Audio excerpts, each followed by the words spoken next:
Sejam todos bem-vindos a mais um webinar, o último do ano, ISD na Prática, da Bridge 3, para falar sobre tendências do mercado de carbono. Nós sempre recebemos convidados ilustres, hoje nós temos o privilégio e a honra de receber o professor Marco Antônio Fujihara. O professor Fujihara, ele trabalhou e ainda colabora muito com organizações multilaterais, foi sócio da PwC durante muitos anos, hoje ele é sócio da Tec Social, Infrapar e Sinai, que são empresas de tecnologia que atuam nesse mercado também. E ele esteve recentemente no Egito, né, na COP27, e nós gostaríamos de dar um enfoque nesse evento, não muito para falar sobre presente ou passado, mas para falar do que a gente pode fazer, né, com tendências, só para fazer uma contextualização, né, e nós estamos assim, passando por algumas constatações não muito agradáveis, né, pelos cientistas, né, o professor Rockström é né, que após a COP escreveu um artigo que ele falou que nós estamos caminhando para atingir 2,5 graus com a falta de ambições, e que as mitigações têm que andar lado a lado com as adaptações, né, que as empresas têm que estabelecer as suas ambições na área de adaptações. Eu acho que o professor Fujihara pode falar um pouquinho sobre isso. E com isso, as migrações em massa vão aumentar, né, porque já começaram, para 3 bilhões de pessoas procurando alguma condição de vida, né. Eu já li também que em 5 anos nós vamos atingir 1,5 grau, que é o limite estabelecido pelo Acordo de Paris, que é uma outra meta que todos nós estamos procurando, né? Tantas empresas e organizações estabeleceram metas, mas infelizmente elas não foram ambiciosas o suficiente, né? Então, nesse sentido, professor Fujihara, eu queria te fazer a primeira pergunta, né? O que você poderia trazer de contexto para nós em relação aos resultados dessa última COP, para a gente começar a aquecer aqui o debate. Obrigada. Bom, gente, primeiro, obrigado, Daniela, pelo convite. Muito gentil. Mas a questão é a seguinte, gente, vamos lá. COPs é uma reunião diplomática, né, que acontece uma vez por ano, e nessas reuniões diplomáticas se tenta pedir como que foi o desempenho das metas ou dos acordos pré-estabelecidos na última COP. Então, COP, na verdade, nada mais é do que uma continuação de um acordo diplomático. Então, cada COP tem algumas coisas que são mais relevantes de serem discutidas, porque como o tema é super multidisciplinar, super multitude, né, multifacetário e tal, a COP acaba destrinchando isso em partes. Essa COP27, que aconteceu no Egito, ela era chamada, antes da COP, de COP da implementação, e era para implementar determinadas coisas que já tinham sido discutidas nas COPs anteriores, né? Na COP de Glasgow, na COP de Paris. A grande dificuldade de uma COP é que não tem votação, né? Tem que ter por consenso, né? Não dá para um país votar e o outro ficar esperando que aconteça alguma coisa, não. Então, tudo numa COP, numa reunião diplomática como essa, tem que ser resolvido por consenso. Então, é muito difícil de evoluir rapidamente. Há de convir que você ter 190 países em consenso sobre um determinado tema é muito complicado. Cada um tem olhado para o seu umbigo e aí a coisa fica mais difícil. A COP27 deveria se debruçar, sabe, Daniela, sobre a implementação de alguns pontos. Ela não conseguiu fazer esses pontos, né? O máximo que ela conseguiu foi criar um fundo de perdas e danos que é para os países mais vulneráveis, né? Quando eu falo países vulneráveis, eu estou falando em ilhota lá no meio do Oceano Índico. Estou falando de países vulneráveis mesmo. Né? Não, não, o Brasil é um país vulnerável. Não é, perto de uma ilhinha lá no interior do Oceano Índico, não é. Né? Então, a gente conseguiu extrair da COP 27 um fundo de perdas e danos. Olha como é que a coisa é maluca. Então, vamos criar um fundo. Aí a segunda pergunta é quem põe o dinheiro, para onde vai o dinheiro? Essas respostas não tem. A COP não conseguiu dar. Ela só criou um fundo. Entendeu? Então, é isso que a gente precisa entender. Quer dizer, a evolução dessas questões diplomáticas elas são muito lentas. Tá? E são lentas porque tudo é por consenso, tudo tem que ser necessariamente acordado entre todos. Deu para entender, Dani?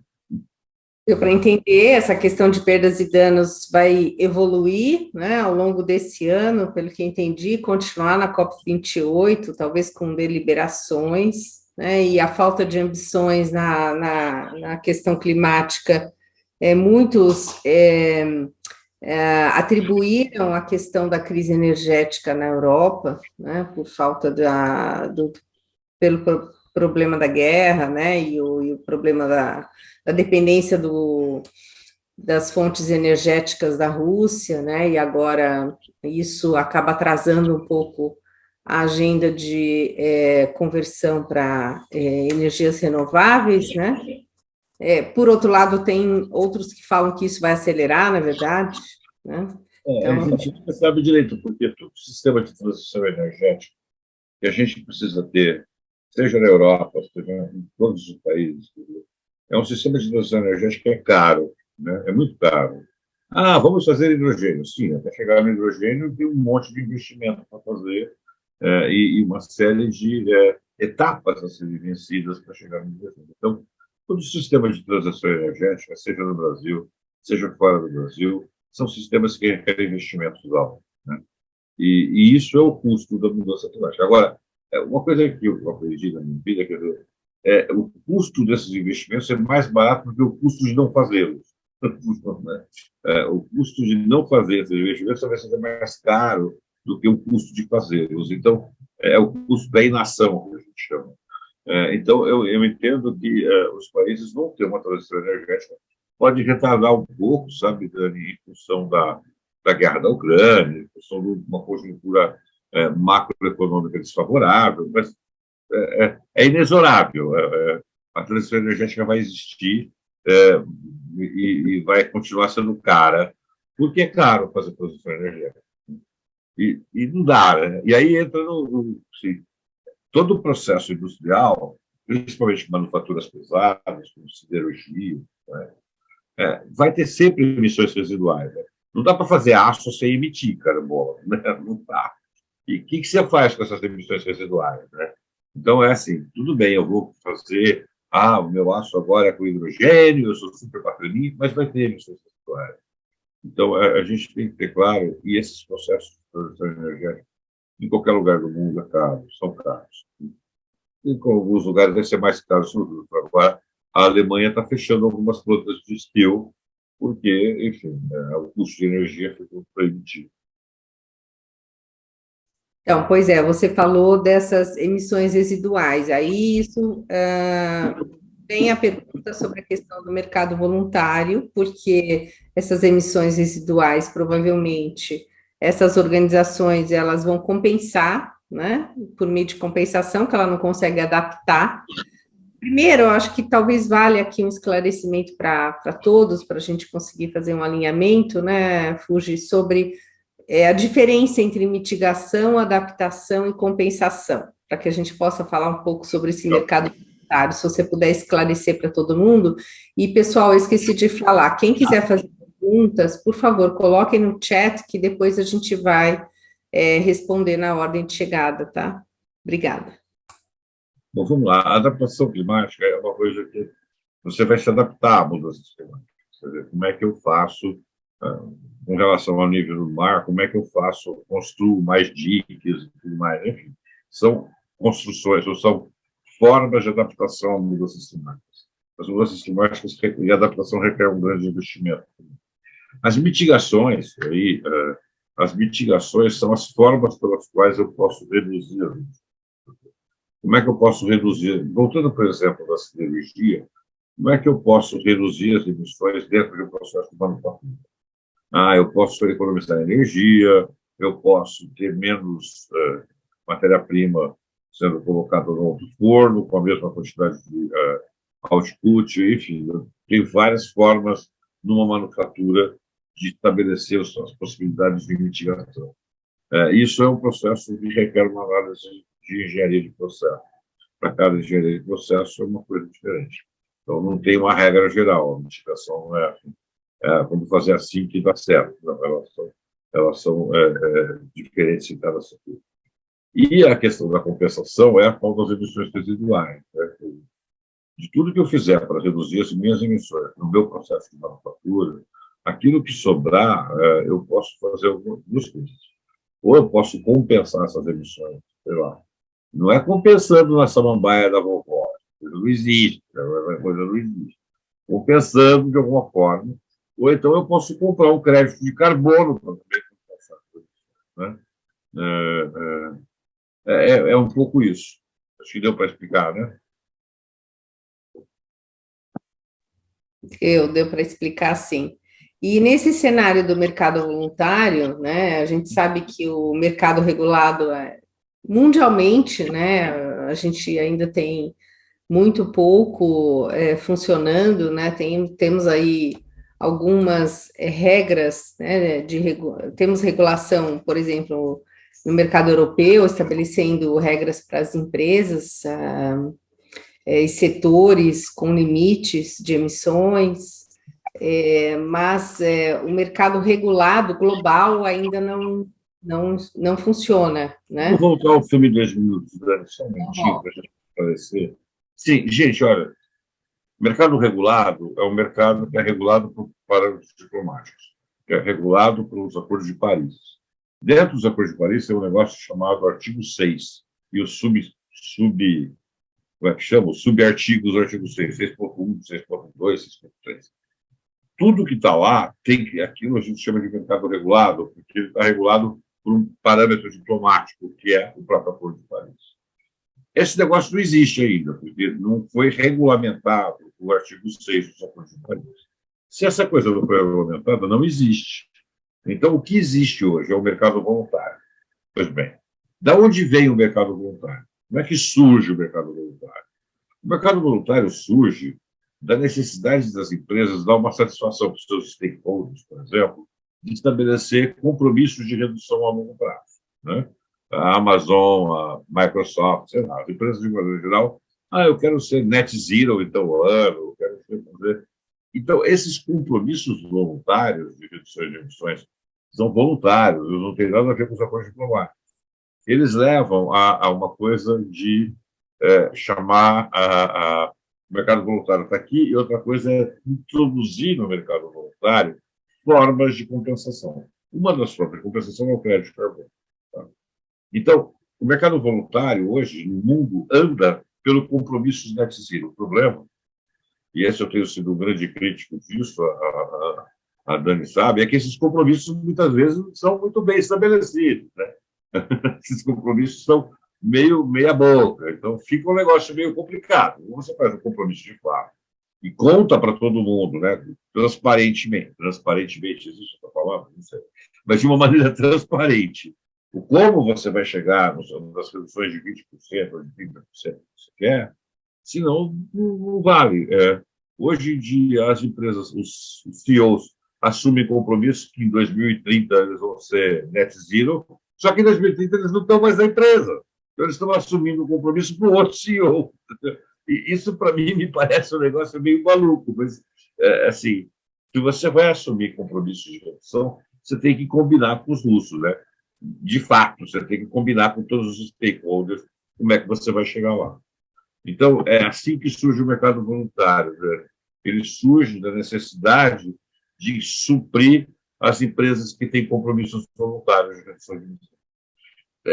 Fora isso, tem outros mercados regionais, tipo Europa, tipo Califórnia, tipo outros, mas os dois mercados grandes é o regulado, que é regulado pelos Acordos de Paris, e o voluntário, que é regulado pelos net zero. Tá bom?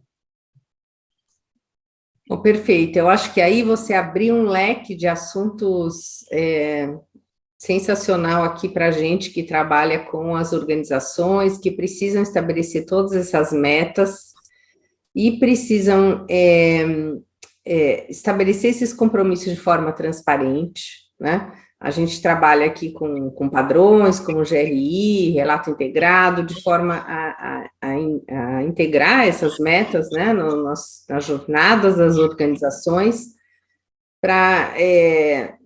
Tem se falado muito na questão de evitar o greenwashing, que é um pouco do que você falou, né? Eu tenho um CEO hoje que estabelece metas para serem estabelecidas até 2030, até 2030 eu vou eliminar 50% das minhas emissões, mas também não é muito claro como vai chegar lá, e até 2050 vai ser net zero. Isso não de forma muito clara. Por outro lado, a gente já está tendo também a litigância climática. Não sei se tem advogados aqui também na nossa plateia, mas várias empresas estão sofrendo ações de stakeholders, e aqui a gente tem conselheiros também na plateia, e eles estão sendo responsabilizados por informações não financeiras publicadas nos relatórios. Isso é responsabilidade fiduciária do conselheiro, o que vai publicado. Então, se eu estabeleço uma meta, net zero, e é uma informação não financeira, eu falar que eu vou ser net zero, meu stakeholder pode, judicialmente, entrar com uma ação, porque eu vou enganar os meus stakeholders, né? Então, esse é um lado também. Isso aconteceu de fato. Isso aconteceu de fato na Holanda. A Shell queria fazer compromissos mais rígidos de emissões. Os acionistas falaram, não dá, faz o que dá, né? Não adianta você fazer, vou reduzir 200%. Não. Então, os minoritários entraram e falaram, não, é o seguinte, tem que ser metas factíveis.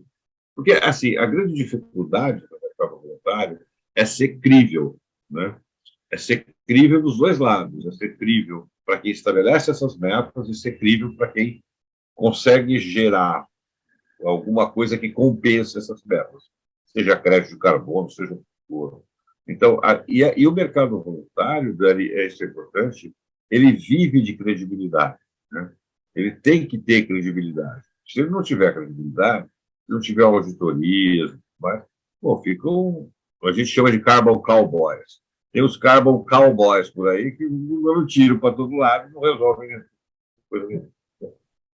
Um outro aspecto até que é muito interessante, que a gente tem lido, né? Eu acho que foi até um artigo que você passou.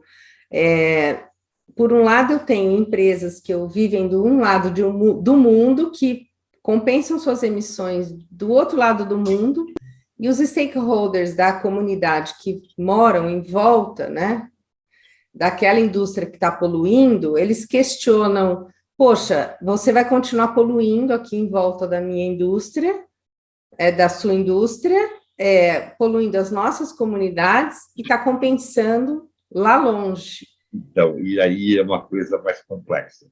Porque aí eu vou falar uma coisa que as pessoas não vão gostar muito, mas enfim, a questão de mudança climática é uma questão financeira, né? E por que era uma questão financeira? Porque o custo de reduzir lá do lado da comunidade devia ser $200 por tonelada. Enquanto se eu vier no Brasil e comprar um projeto florestal, vai custar $30 por tonelada.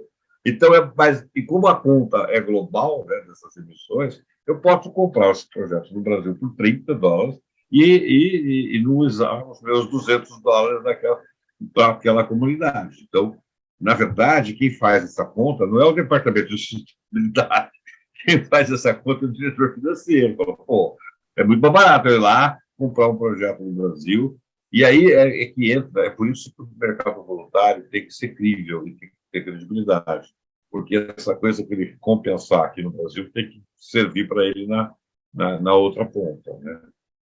Essa é a grande discussão hoje. Então, a grande discussão é o mercado voluntário, ele supra esse mercado. Por isso que o Brasil, quando mundo fala o Brasil vai ser um grande player, pode ser, mas tem que ter essa credibilidade, tem que ter essa estrutura de crível para fazer essas compensações de emissões virtuais. E aí, um outro aspecto é que a compensação tem que andar ao lado a lado com as adaptações, né? A empresa não pode também só se basear nas compensações, ela tem que fazer a lição de casa, né, das mitigações e das adaptações necessárias para depender pouco da compensação, não é isso também? Não, mas a primeira conta que se faz, por isso que é sempre assim, Daniel, aonde é mais. Eu tenho uma planta de uma grande manufatura, seja ela qual seja, né? Aonde é mais barato eu começar a reduzir isso? Né? Pensando numa siderúrgica, na aciaria, é no transporte, é na logística, é no minério, aonde é mais barato? Então, se eu fosse quem faz essa conta, eu tenho que dizer é mais barato começar as reduções de emissões nessa área, e nessa área a gente vai chegar a reduções possíveis e vai ficar 10% de emissões residuais. Legal. Então, é nessa área que a gente vai trabalhar isso, e esses 10% de emissões residuais eu vou trabalhar em termos de mitigação de outra maneira. Ou eu vou mitigar isso compensando essas emissões com cargos de carbono do Brasil, da onde for, ou eu vou ter que fazer alguma coisa, mas esses 10% que está aqui, eu tenho que mostrar para os meus shareholders que eu estou conseguindo fazer alguma coisa. Então, é um pouco isso, porque no final do dia, como eu falei, o crédito de carbono serve para mitigar alguma coisa, ele não serve para adaptação, ele serve para mitigação. Ele serve para mitigação porque, na verdade, eu já tentei tudo que eu tinha que fazer, eu já troquei o sistema energético, já estou usando hidrogênio verde, já estou fazendo. E a última coisa que eu vou buscar é crédito de carbono. Entendeu? Tá, então, quer dizer, realmente, primeiro tem que fazer esses projetos de adaptação e por último... Certamente você vai ter que fazer o dever de casa antes, né? Mas aí, de novo, como essa conta é uma conta econômica, uma conta de custo, quanto custa para reduzir as emissões internamente, vis-à-vis aquilo que eu posso comprar de crédito de carbono fora? No final da conta, é uma conta de custo. Pois é, aí o que preocupa muito, né? Eu não sei se é a preocupação aqui da maioria, já vai ouvir as perguntas, é a questão dessa educação e desse conhecimento, né, Fuji? Porque a gente vê empresas, às vezes, outro dia eu vi no shopping, uma loja, zero carbono. Com certeza eles adquiriram... Ninguém sabe o que é isso. Adquiriram alguns créditos de carbono, né? Não sabem nem o que eles têm que fazer de adaptação, enfim, mitigação, e compraram ali algum tipo de compensação, né, via crédito de carbono, e até que ponto isso vai ajudar a resolver o problema do planeta, né? Então, mas essas coisas aqui não funcionam. Eu voei da empresa X e a empresa X plantou 3 arvinhas. Não funciona. Isso é uma jogada de marketing. Nada contra os marqueteiros, né? É que eu sou engenheiro de formação, então eu talvez pense diferente do que os marqueteiros pensam, mas de novo, funciona para o marketing, funciona para você bater bumbo que está fazendo alguma coisa que de fato não está. Então, a minha preocupação é assim, quer fazer as coisas direitinho? Dá para fazer direitinho. Né? Mesmo essa loja aí. Agora, vender um tênis carbono zero, sei lá o que, isso aí é meio louco. Né? Meio louco. Mas, enfim, tem, né? E sempre vai existir isso, né? Porque as pessoas confundem esses conceitos. Agora, falando um pouco do nosso cenário aqui, Brasil, né? Eu acho que a gente tem que regionalizar um pouco nossa discussão também. Nós tivemos algumas que a gente depende, né, da legislação, né? Para que isso seja uma espécie de enforcement, né, também, e ajude também a acelerar essa agenda perante as organizações. E, recentemente, um PL de relatoria do GereSat, né, foi divulgado, o 2122, e, pelo que eu li do PL, né, a intenção é justamente colaborar com essa agenda, né? E aí eu queria ouvir sua opinião do que você acha que efetivamente, se esse PL realmente passar, né? Quais podem ser as consequências, os impactos para as empresas? Bom, veja, o ano passado a gente teve uns 7, 8 PLs desse assunto no Congresso, vários PLs. Então, um PL, o deputado faz o que quer. O problema não são os PLs, o problema é que a qualidade desses PLs tem sido muito pouco aproveitada. Tudo está sugerênciado, me parece que está de bom tamanho, mas ainda tem que passar por comissões, vai receber uma série de, como é que chama? Emendas, né? Emendas parlamentares, enfim, eu não sei que bicho vai sair no final, mas eu acho que já é um bom começo esse traço. E por que ele é importante? Não porque ele faça um esforço, né, sabe, Daniela? Na minha opinião, é que ele dá segurança jurídica à transação. Né? Então, ele dá segurança jurídica a quem compra e vende crédito de carbono. Na verdade, o Brasil não precisaria fazer esse esforço de redução interna. Se 50, mais de 50%, 51% das emissões brasileiras vem de desmatamento. Entendeu? Então, carambola, se eu acabar com o desmatamento, eu diminuo extremamente as minhas emissões, entendeu? E não está no setor industrial, como está na Europa, não está no setor de outros setores, como está nos Estados Unidos. Então, no nosso caso, eu acho que se a gente fizer um esforço de comando e controle na área de desmatamento, quer dizer, fazer um esforço real para diminuir o desmatamento, eu acho que aí a gente consegue muito mais resultados em termos de país. Né? Enquanto isso, você pode até pensar em ter algum tipo de contingenciamento dessas empresas, mas o grande esforço do Brasil não está no setor siderúrgico, no setor de celulose ou no setor de calçado. O grande esforço está no desmatamento. É 51% das nossas emissões. Então, assim, esses PLs, eles tentam equacionar um pedaço. A grande questão chama desmatamento. Vamos colocar o nome aos bois. Se a gente não resolver isso, não vai resolver nada do resto. Nós viramos quarto emissor do mundo por conta do desmatamento. Né? Por conta disso, exatamente. Então, é muito complicado. E aí as pessoas, vamos ganhar $1 quatrilhão com crédito de carbono. Tá bom, você pode ganhar $1 quatrilhão. Mas você tem o Brasil, o país, tem que resolver essa questão. Senão a gente ganha $1 quatrilhão e perde 10 do lado. Com certeza. Bom, falando desses compromissos das empresas, eu li também, acho que foi ontem, o CDP, que é uma plataforma que relata as questões climáticas, de uso de água, também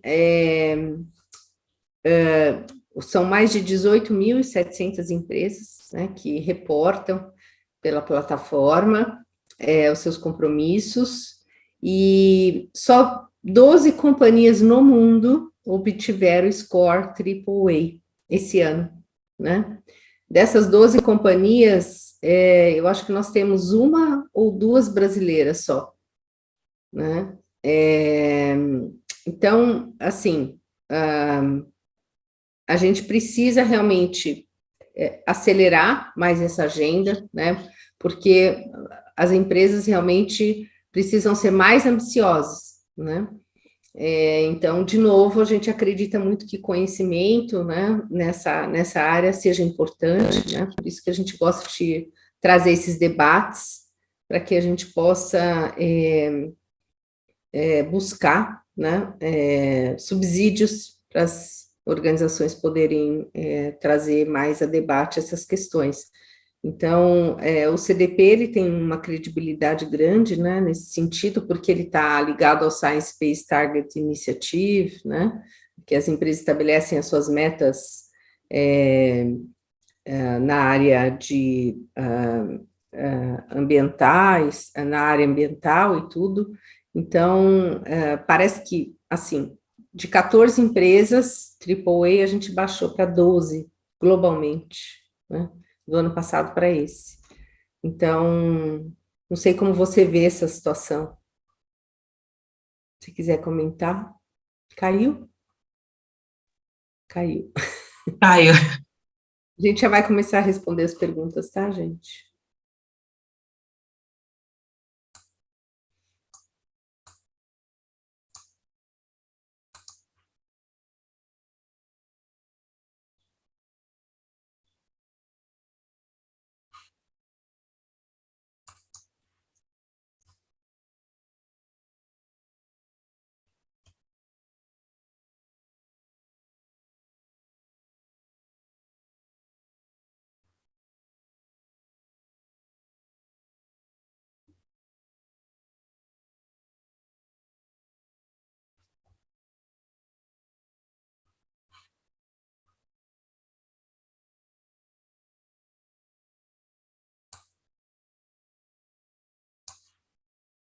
É a chuva derrubando conexões.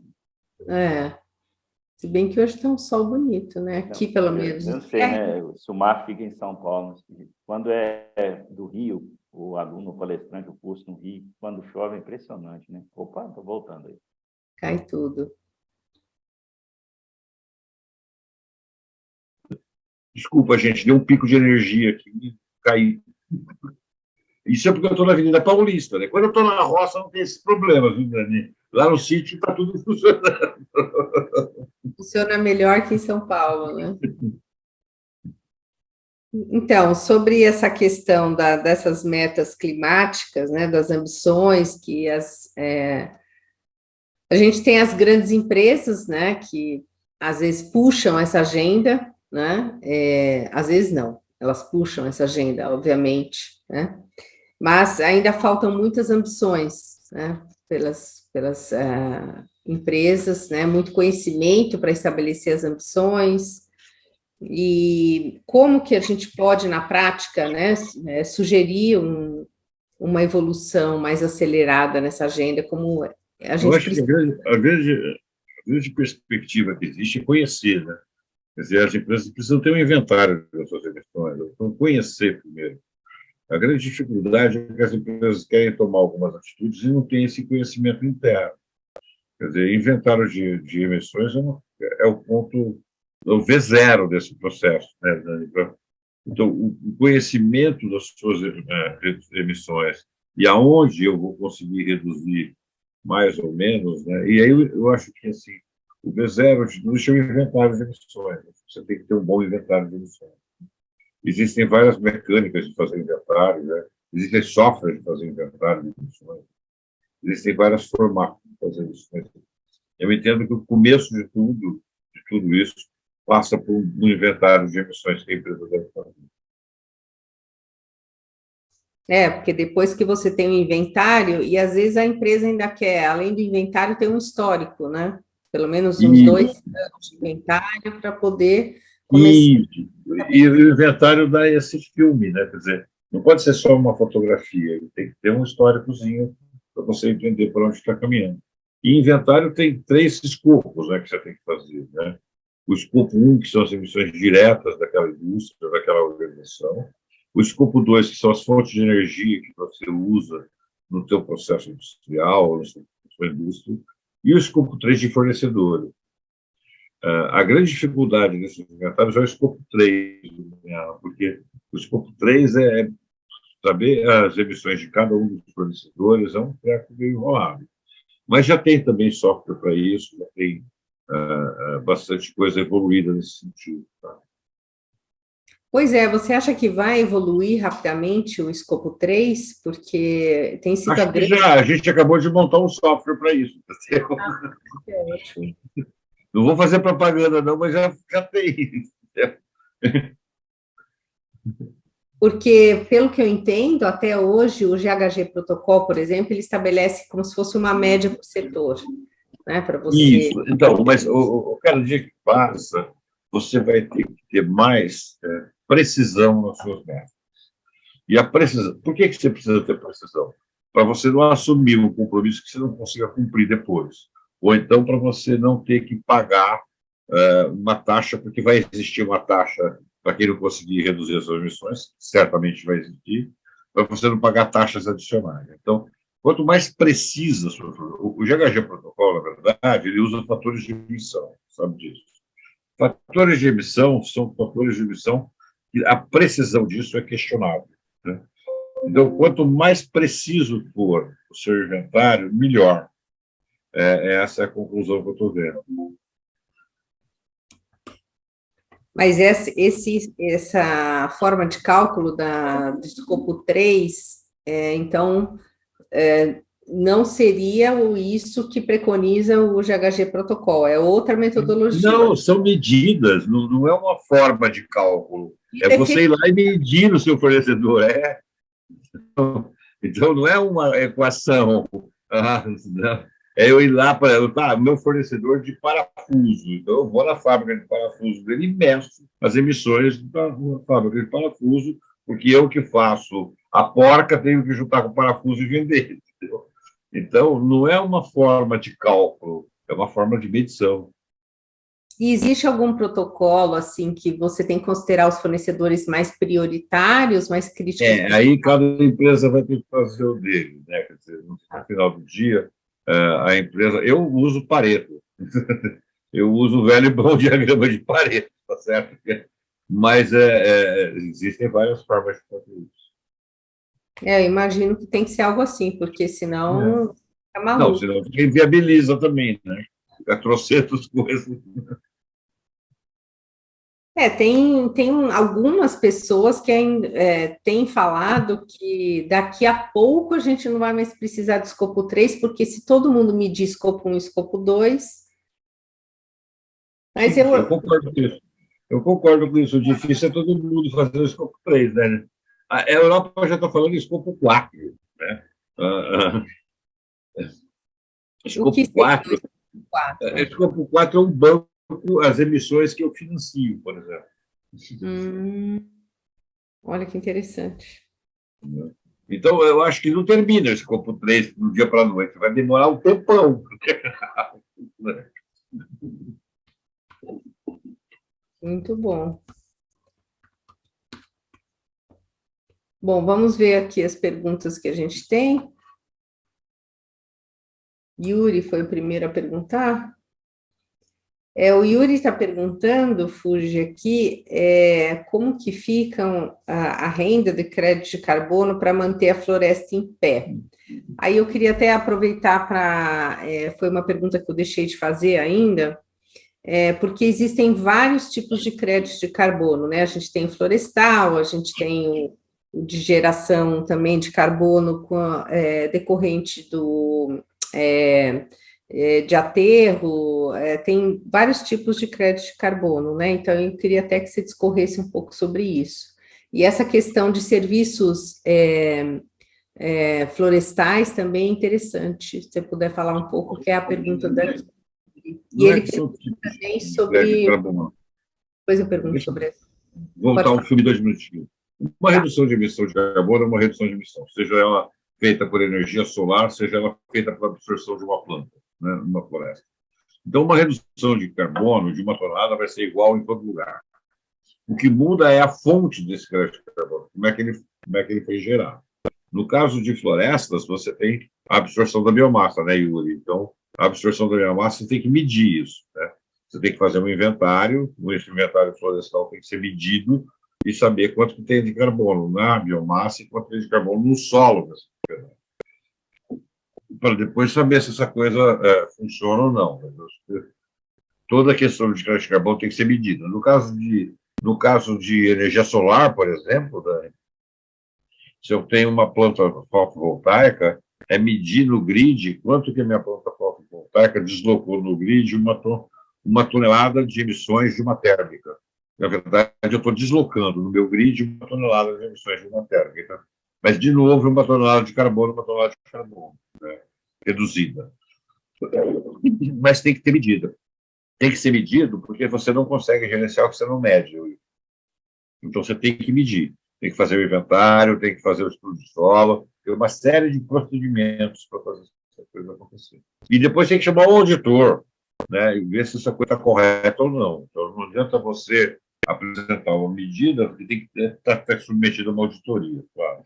E mais do que isso, tem que estar submetida a uma metodologia que seja válida. Então, não basta você medir de qualquer jeito, tem que medir de acordo com uma metodologia que seja válida, e de acordo com o auditor que vai conferir essas contas. É assim que funciona. Depois disso, se tudo der certo, aí sim você pode transacionar esse crédito.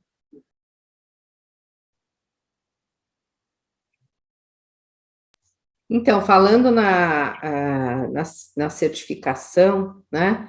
é, existe a Verra, né? Que é uma das certificadoras, não é isso? Não, a Verra é uma metodologia, Daniela, é assim. A Verra, ela é um método que eu vou usar para submeter a um auditor, né? Então, eu vou usar os parâmetros metodológicos que a Verra tem vários parâmetros metodológicos, para compor os meus cálculos do projeto. A partir desses cálculos, eu vou chamar um auditor que vai ser, ok, seus contas estão certas. Você pode emitir um crédito. Aí você pode emitir um certificado de emissões reduzida. Mas é a partir do método que a Verra é um dos métodos, tá? Existem outros métodos. Ontem, ou anteontem, a Amazon lançou um outro método, por exemplo. É outra metodologia, chama Abacus, que é da Amazon. Então, enquanto você não tiver no escopo internacional, o mercado regulado vai ter vários escopos, né, de possibilidades. A Verra é um deles, mas vão ter outros, certamente. Tá? Interessante. Teve uma outra pergunta aqui do Yuri, que ele fala que, não sei, tem um tamanho mínimo, né, das reservas para você poder certificar, né? Ele fala em 30 mil hectares. Faço ideia, Yuri. Não tenho a menor ideia. Se você me falar em toneladas de carbono, eu sei, mas em hectares eu não sei, porque depende do bioma, depende de uma série de coisas. Né? Em toneladas de carbono, você tem que reduzir 1 milhão e meio de toneladas por ano. Agora, em que bioma isso está, eu não sei. Aí tem que fazer a conta do bioma amazônico, do bioma da Mata Atlântica, de cada bioma. Entendeu? Porque o parâmetro em carbono é tonelada de carbono, não é hectare, entendeu? Tá. Era só para ter um parâmetro, porque eu tenho em mente um projeto. Então, se você me fala 30 mil hectares na Amazônia, se for um bioma intacto, é uma coisa, se for um bioma já não intacto, é outra coisa. Por isso que tem que medir, cara, entendeu? Não adianta, senão fica muito chutometria também, né? Tá bom? Beleza. A Rochelle. Que depende do solo, depende de um monte de coisa. Depende de um monte de coisa. Eu sei que a área pequena não compensaria, mas é coisa grande, assim, acima de 50 mil hectares, tal, mas ok, está respondido, obrigado.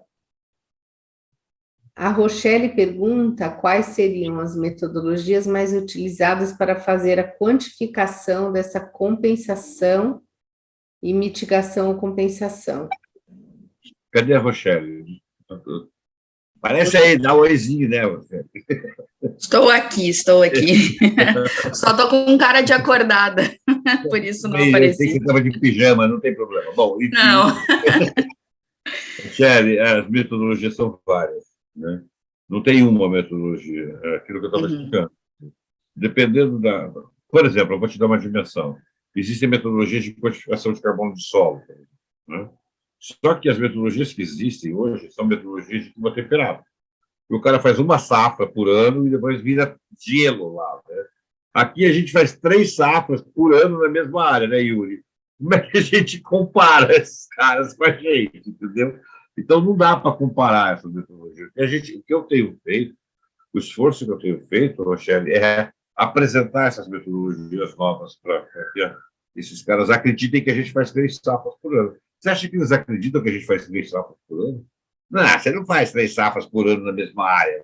Como não faço? Eu faço. Milho, algodão e soja. Soja, milho e soja. Enfim, nós estamos nesse papo agora com eles, entendeu? Mas a gente precisa ter metodologias novas. Porque a maioria das metodologias que a gente tem é de clima temperado. Isso falando de agricultura e florestas. Tá?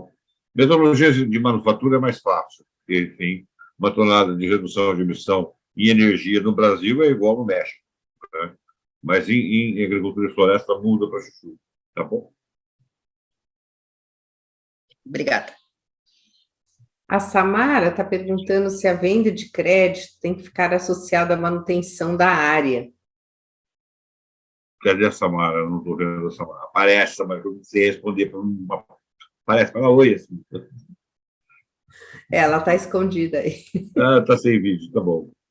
Samara, a manutenção da área é por 30 anos no mínimo. Soube que algumas opções na Amazônia não estão atrelando a manutenção e acaba não havendo um compromisso. Não sei Isso se depende da empresa que faz as coisas, né? Porque tem muita picaretagem. É o que eu vivo discutindo com a Dani, entendeu? Mas você tem que fazer um protocolo de monitoramento de no mínimo 30 anos. Eu vi também compromisso de 100 anos em relação a manter a floresta, né? Quando você... Depende, aí é um compromisso de restauração florestal, né?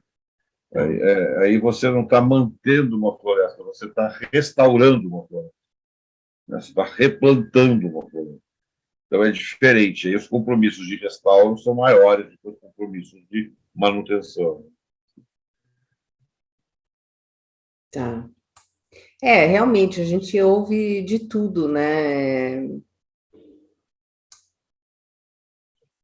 Tá, eu acho que realmente é o que a Samara ouviu, né?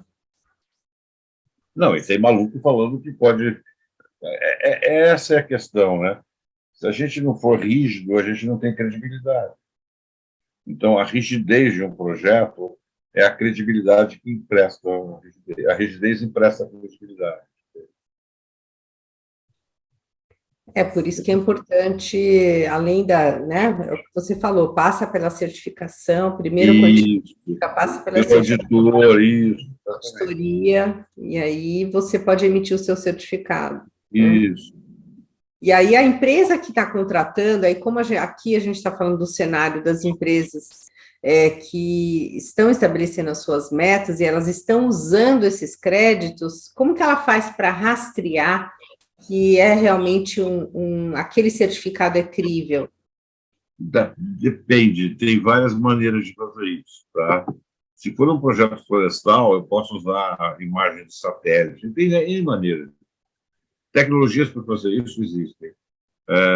O que a gente precisa ter claro é que essa rastreabilidade, a palavra é esquisita, mas a rastreabilidade dos projetos tem que ser transparente, né? Você tem que explicar para todo mundo como é que você está fazendo essa rastreabilidade desses projetos. Então, em florestas, existe o acompanhamento do inventário florestal, existe imagem de satélite, existe amostragem de campo, existem N maneiras de fazer isso. Tá? Você tem que determinar qual é a tua melhor maneira de fazer isso. Normalmente é o custo mais barato, mas tem que ter, tem. Tá? Porque a gente ouve até histórias de empresas que vendem o mesmo crédito para duas, né, empresas. Pois é. Tem de tudo. Aí. Então, é difícil para a empresa que está contratando, né, cercar de que ela não vai ser envolvida num problema reputacional, caso ela adquira um crédito duvidoso, né? Uhum. Tem isso também, né? É difícil, não é uma coisa simples. E é por isso que tem que. Como é que eu vou explicar? Por isso que tem que ter um protocolo muito rígido, né? As pessoas me chamam de muito CDF, eu sou super CDF nessas coisas, entendeu? Porque tem que ter rigidez, senão você não tem credibilidade, caramba. Vai o auditor e joga pela janela, com certeza. Tá bom. Perfeito. Mais alguma pergunta, pessoal? Muito bom. Muito obrigada. Ó, tá chegando o Ayrton. Tudo bem, Ayrton? Bom, tudo ótimo, tudo ótimo. Muito obrigado pela deferência. Se vocês quiserem depois mandar as perguntas para a Daniela, não tem problema nenhum. Eu me comprometo a responder o que ficou para trás. Tá bom? Não, com certeza. Vai ficar gravado, então, depois a gente disponibiliza. Quem tiver perguntas, a gente pode responder depois. Muito obrigada, professor Fujihara, pela sua gentil participação, generosidade aqui dividir o seu conhecimento conosco, e queria agradecer a participação de todos vocês nessa manhã, né, de correria de fim de ano, desejar boas festas para todos e um excelente fim de ano, e que continuemos firmes nas jornadas respectivas todos. Muito obrigada. que tem a gente. chance de ficar mais difíceis, né? Tchau, gente. Obrigado. Obrigado. Sim. Um abraço. Valeu. Até Obrigado, mais. gente. Tchau. Tchau, tchau. Obrigada. Pena que você não Ah. precisou sair.